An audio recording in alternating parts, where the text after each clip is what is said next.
ಉಂಟಾಗಿದೆ. ನಾನು ಇವತ್ತ ಬೆಳಿಗ್ಗೆ ಕೇಳಿದೆ, ಇಲ್ಲಿ ರಾಜನಗೌಡರು ಬಂಧುಗಳು ಒಬ್ರು ತೀರ್ಕೊಂಡ್ರು. ಅವರು 30 ವರ್ಷದಿಂದ ಊಟ ಮಾಡಿಲ್ಲ.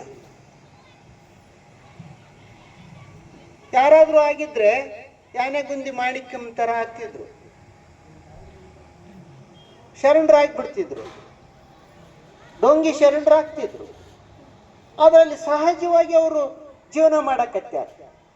ಅಂದ್ರೆ ಊಟದ ಆ ಶಕ್ತಿ ಕಾಯಕ್ಕಿದೆ. ಯಾಕಂದ್ರೆ ಇದು ಕೈಲಾಸ.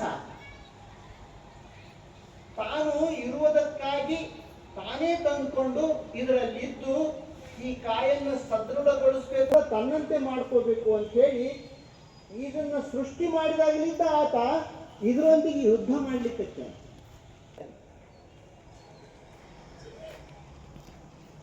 ಅದು ಅದರ ಮಾತು ಕೂಡ ನನಗೆ ಕೇಳುವ ತಾಳ್ಮೆ ಇಲ್ಲ.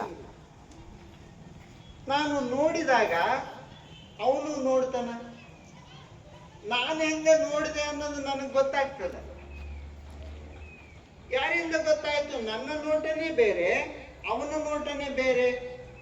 ಒಂದು ಕಣ್ಣಲ್ಲಿ ಅವನು ಅದನ, ನಾನು ಇದ್ದೀನಿ. ನನ್ನ ದೃಶ್ಯ ಹೇಗಿದೆ, ಅವನ ದೃಶ್ಯ ಹೇಗಿದೆ? ಪ್ರಭುದೇವರು ಹೇಳ್ತಾರ, ನೋಡುವುದ ನೋಡಲರಿಯದೆ ಕೆಟ್ಟಿತ್ತಿ ಜಗವೆಲ್ಲ, ನೋಡುವುದ ನೋಡುವಡೆ ಕೂಡಲಿಲ್ಲ ಅಗಲಲಿಲ್ಲ, ಕೂಡದ ಅಗಲದ ಕೂಟದ ಸುಖವನ್ನು ಗುಹೇಶ್ವರ ನಿಮ್ಮ ಶರಣ ಮಾತ್ರ ಬಲ್ಲ. ಏನ್ ನೋಡ್ಬೇಕಾಗಿತ್ತು?